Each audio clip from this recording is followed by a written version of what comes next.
नमस्कार साथियों, विज्ञान विषय की कक्षा में पुनः आपका अभिनंदन, स्वागत। आज की कक्षा में हम चर्चा करेंगे अम्ल, सार व लवणों के कुछ सामान्य गुण और उनके उपयोग के बारे में।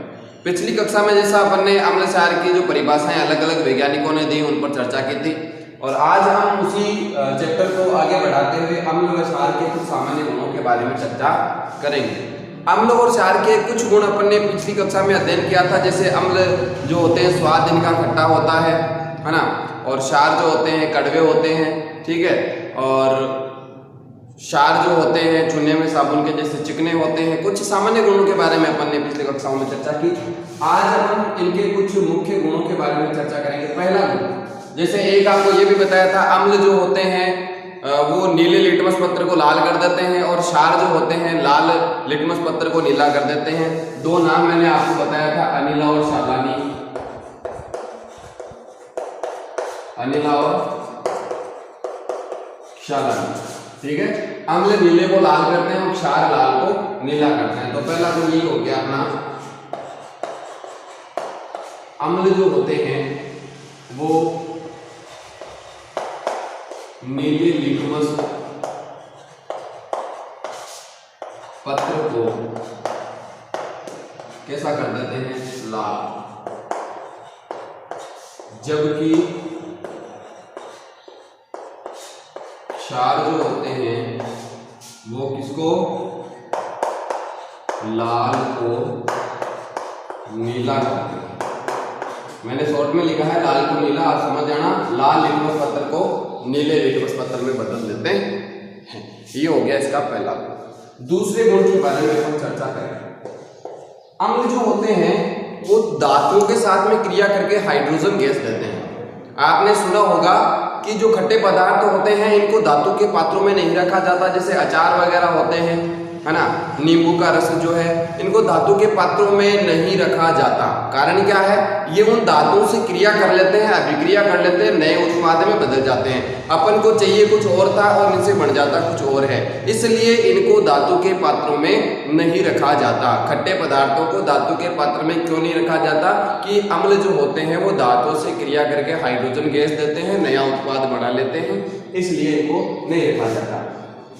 तो अम्ल जो होते हैं वो किसके साथ में, धातु के साथ में क्रिया करके, धातुओं के साथ में क्रिया करके क्या करते हैं, लवण बनाते हैं और साथ में हाइड्रोजन गैस बाहर निकलती है। मेन अपना मुख्य यहाँ पर लक्षण ये होगा, अम्ल जो है वो धातुओं से क्रिया करके हाइड्रोजन गैस देते हैं। एग्जाम्पल की अगर मैं बात करूं, जैसे H2SO4, ये अपना अम्ल है, सल्फ्यूरिक अम्ल है, धातु से अपनी क्रिया करवाते हैं जेडन से। जिंक धातु है, जेडन क्या है, जिंक धातु है, जस्ता जिसको अपन कहते हैं। H2SO4 सल्फ्यूरिक अम्ल है। इनकी अगर अपन अभिक्रिया करवाते हैं तो इनसे हाइड्रोजन गैस मुक्त होगी। तो ये मैं सीधा सीधा हाइड्रोजन गैस तो लिख के देता हूं, और ये कैसे होगी अब अपन इसको देख लेते हैं। चलो, अपन ने विस्थापन अभिक्रिया में पढ़े थे, उच्च जो क्रियाशीलता वाले तत्व होते हैं वो कम निम्न क्रियाशीलता वाले तत्वों का विस्थापन कर देते हैं। जेडन यहाँ पर H2 का विस्थापन कर देगा और इसकी जगह खुद बैठ जाएगा। तो क्या बन जाएगा, ZnSO4, जिंक का सल्फेट बन जाएगा और साथ में हाइड्रोजन गैस मुक्त होगी। तो क्या बन गया, ZnSO4 plus H2।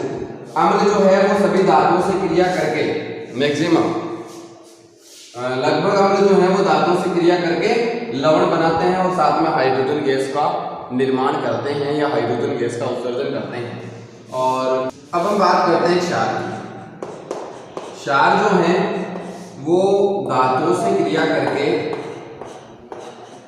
Maximum condition में ये हाइड्रोजन गैस नहीं बनाते हैं। सभी क्षार सभी धातुओं से क्रिया करके हाइड्रोजन गैस नहीं देते हैं।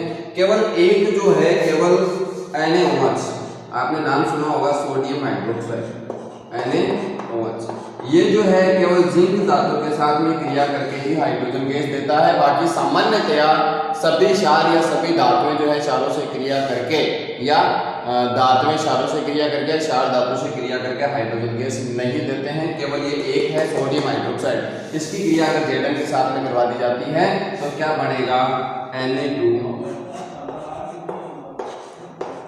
जेडन और साथ में हाइड्रोजन गैस बाहर निकल जाएगी। ठीक है, केवल इसी एक कंडीशन में हाइड्रोजन गैस बाहर निकलती है, बाकी सामान्यतया सभी क्षार धातु से क्रिया करके हाइड्रोजन गैस नहीं बनाते हैं, ये ध्यान रखना, नहीं बनाते। मैंने क्रॉस का चिन्ह लगा दिया, क्षार धातु से क्रिया करके हाइड्रोजन गैस नहीं देते, ठीक है। केवल एक क्षार जो है सोडियम हाइड्रोक्साइड, ये जिंक से अभिक्रिया करके Na2ZnO2 बनाता है और हाइड्रोजन गैस बाहर निकलती है। एक बार आप इसका स्क्रीनशॉट लीजिए, फिर अपन आगे चर्चा करते हैं अन्य गुणों के बारे में। तीसरी गुण के बारे में अपन चर्चा करते हैं अम्ल और क्षार की तीसरी विशेषता के बारे में। अम्ल जो होते हैं वो धातु ऑक्साइड से अभिक्रिया, अभी तो अपने धातु से अभिक्रिया पढ़ी थी, अब ये धातु ऑक्साइड से अभिक्रिया करेंगे। धातु ऑक्साइड से अभिक्रिया करके अम्ल धातु ऑक्साइड से अभिक्रिया करके जल तथा लवण बनाते हैं। क्या बनाते हैं? लवण तथा जल। आपने एक अभिक्रिया पढ़ी थी, आपको याद होगा, उदासीनीकरण। उदासीनीकरण अभिक्रिया में अपन ने पढ़ा था अम्ल क्षारों से अभिक्रिया करके लवण तथा जल बनाते हैं, पढ़ी थी। अभी अपन इसके बारे में बहुत गहनता से अध्ययन करेंगे। यहाँ पे बहुत ही विशेष बात निकल करके बाहर आने वाली है, यहाँ पर थोड़ा विशेष ध्यान दें आप, बहुत ही मोस्ट है ये देखा जाए तो एग्जाम की दृष्टि से। अम्ल जो है वो धातु ऑक्साइड से क्रिया करके लवण तथा जल बनाते हैं। एग्जाम्पल लेते हैं अपन, अम्ल लेते हैं अपन HCl, हाइड्रोक्लोरिक अम्ल, जो कि अपने आमाशय में भी पाया जाता है, जबरदस्त में। अब धातु ऑक्साइड अपन लेते हैं, जैसे धातु ली मैंने कॉपर, ये कॉपर ऑक्साइड ले लिया, धातु ऑक्साइड। अब इनकी क्रिया से क्या बनेगा? लवण तथा जल बनता है। लवण तथा जल, जल का सूत्र आपको पता है H2O, बाकी क्या बचा वो बना दो, जैसे CuCl, कॉपर क्लोराइड बनेगा और साथ में क्या बनेगा? H2O, क्या बनेगा? H2O। समीकरण संतुलित नहीं है, ये लो कोई बात नहीं, ठीक है। H2O और CuCl2 बन गया अपने सामने, और साथ में जल। तो ये अभिक्रिया आपने पढ़ा होगा। अम्ल जो है वो अम्ल जो है वो क्षारों से क्रिया करके लवण और जल बनाते हैं, उदासीनीकरण अभिक्रिया कहलाती है। इसका मतलब ये क्या है? ये तो अम्ल है, अब लवण और जल बन रहा है, इसका मतलब ये क्या है? क्षार है। क्या है? क्षार। क्योंकि अम्ल किनसे क्रिया करके लवण और जल बनाते हैं? क्षार से क्रिया करते हैं। और यहाँ पर अपने लिखा धातु ऑक्साइड, इसका मतलब धातु ऑक्साइड कौन सी प्रवृत्ति के होते हैं? क्षारीय प्रवृत्ति के। तो यहाँ पर एक विशेष गुण निकल करके सामने आता है, नोट लगा करके आप लिख लेना। ये अपन क्षार के बारे में और पढ़ लेते हैं, फिर क्षार और अम्ल दोनों के बारे में नोट लगा करके अपन अगली कक्षा में इसे में लिखेंगे। अब अपन देखते हैं क्षार। अम्लों की क्रिया अपने धातु ऑक्साइड से करवाई, क्षार की क्रिया अपने अधातु ऑक्साइड से करवाई। किससे करवाएंगे? अधातु ऑक्साइड से। और वही लवण और जल बनेगा। क्या बनेगा? लवण व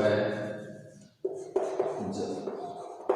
वापस देख लेंगे, तीसरा गुण जो है वो बहुत ही महत्वपूर्ण विशेष गुण है अम्ल और क्षार का। क्षार जो है वो अधातु ऑक्साइड से अभिक्रिया करके क्या बनाते हैं? लवण तथा जल बनाते हैं।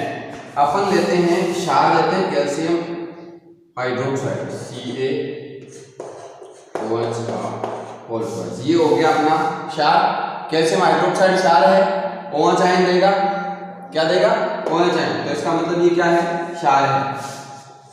और अधातु अपन लेते हैं, अधातु जैसे कार्बन है, सल्फर है, ये सारे अधातु हैं। और ऑक्साइड का मतलब उनकी ऑक्सीजन से अभिक्रिया। तो मैं लिखता हूं कार्बन डाइऑक्साइड, CO2। CO2 क्या है? कार्बन का ऑक्साइड है, CO2 कार्बन का ऑक्साइड, और कार्बन खुद क्या है? धातु, और ये अधातु ऑक्साइड है।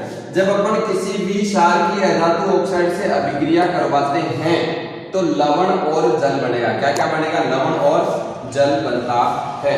तो यहां पर बनेगा CaCO3, कैल्शियम कार्बोनेट, लवण है कैल्शियम कार्बोनेट, और साथ में बनेगा H2O। क्या बनेगा? H2O, कैल्शियम कार्बोनेट और जल बनता है। इसका मतलब ये लवण और जल बन रहा है, और ये खुद क्या है? क्षार है। क्षार किनके साथ में अभिक्रिया करके लवण और जल बनाते हैं? अम्ल के साथ में। किसके साथ में? अम्ल के साथ में। क्षार और अम्ल अभिक्रिया करके लवण और जल बनाते हैं, ये उदासीनीकरण अभिक्रिया में अपन ने पढ़ा था। इसका मतलब अधातु ऑक्साइड क्या होते हैं? अम्लीय प्रवृत्ति के। कौन सी प्रवृत्ति के? अम्लीय प्रवृत्ति के। और धातु ऑक्साइड कौन सी प्रवृत्ति के होते हैं? क्षारीय प्रवृत्ति के। विशेष नोट लगा करके आप लिखें 2000 का बंद हो गया, 1000 का नोट लगा लें आप, सॉरी 1000 का बंद हो गया है, 2000 का नोट लगा लें, है ना। नोट लगाते हैं 2000 का और इसमें लिखते हैं अपन धातु ऑक्साइड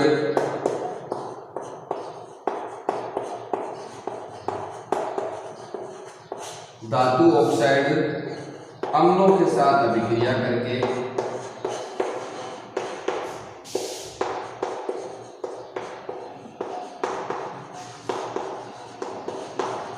धातु ऑक्साइड अम्लों से अभिक्रिया करके क्या बनाते हैं, साथ अभिक्रिया से लवण व जल बनाते हैं, लवण व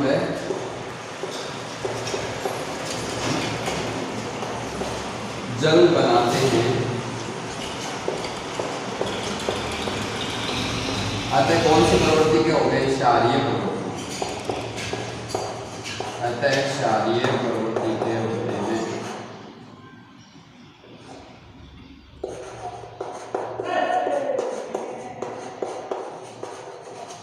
ठीक है, और यहां पर तथा अधातु ऑक्साइड क्षार से अभिक्रिया करके लवण और जल बनाते हैं। इसका मतलब क्षार अधातु ऑक्साइड क्या होंगे, अम्ल होंगे, क्षार और अम्ल अभिक्रिया करके लवण और जल बनाते हैं। ठीक है, तो तथा अधातु ऑक्साइड, धातु ऑक्साइड तो अम्लीय प्रवृत्ति क्षारीय प्रवृत्ति के हो गए और अधातु ऑक्साइड अम्लीय प्रवृत्ति के। अधातु ऑक्साइड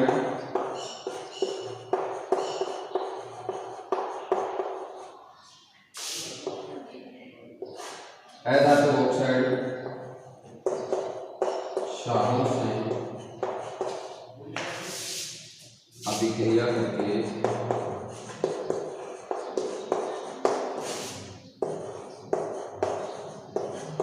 क्या बनाते हैं, लवण और जल।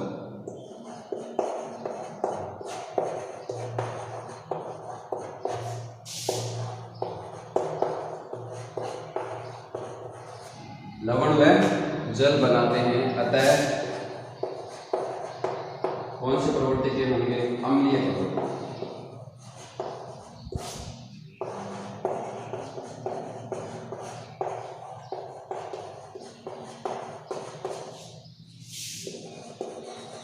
विशेष नोट आप यहां पर देख लें इसको कि धातु ऑक्साइड जो है वो तो होते हैं क्षारीय प्रवृत्ति के और अधातु ऑक्साइड है वो होते हैं अम्लीय प्रवृत्ति के। कारण क्या है, धातु ऑक्साइड अम्ल से क्रिया करके लवण और जल बनाता है। इसका मतलब क्या है, धातु ऑक्साइड क्षार होगा, क्योंकि अम्ल और क्षार की क्रिया से ही लवण और जल बनता है और यहाँ पर क्षार होगा तभी लवण और जल बनेगा। इसका मतलब धातु ऑक्साइड क्षारीय प्रवृत्ति के होते हैं और क्षार जो होते हैं वो अधातु ऑक्साइड से क्रिया करके लवण और जल बनाते हैं। इसका मतलब अधातु ऑक्साइड क्या है, अम्लीय प्रवृत्ति का है, क्योंकि क्षार और अम्ल अभिक्रिया करके ही लवण और जल बनाते हैं। इसका मतलब ये क्या हो गया, अम्ल क्या है, अम्ल है। ठीक है, और ये क्या है अपना क्षार। ये विशेष नोट लगा करके आप लिख लें और इसका आप स्क्रीनशॉट भी लें, फिर अपन नेक्स्ट गुण के बारे में चर्चा करते हैं। नेक्स्ट अपन चौथे गुण की इसके बारे में चर्चा करते हैं। अम्ल और क्षार का चौथा गुण क्या होता है, देखो अम्ल और क्षार दोनों के जो जलीय विलयन होते हैं, इसका मतलब क्या हुआ, जलीय विलयन का मतलब उनको जब जल में घोला जाता है। अम्ल और क्षार दोनों को ही अगर अपन जल में घोल दे तो दोनों के ही विलयन क्या होते हैं, विद्युत के सुचालक। क्या होते हैं, विद्युत के सुचालक होते हैं। क्या हमें विद्युत धारा प्रवाहित होती है, अम्ल व क्षार जो होते हैं, अम्ल व क्षार के जलीय विलयन विद्युत के सुचालक होते हैं।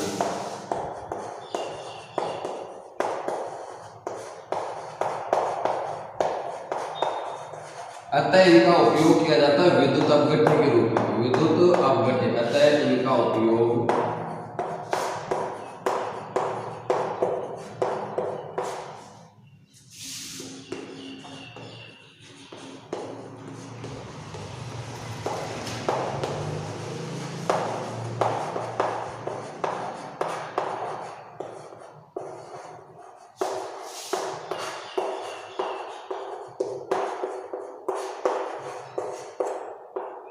अतः इनका उपयोग विद्युत अपघट्य के रूप में किया जाता है।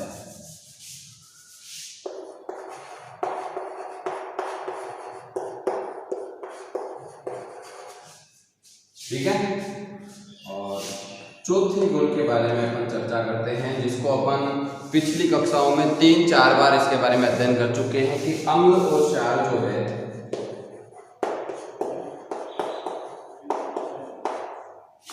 आपस में क्रिया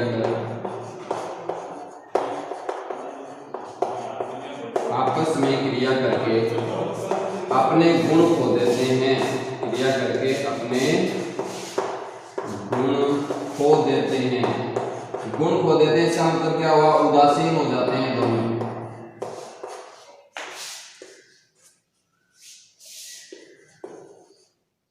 अर्थात कैसे हो जाते हैं, उदासीन।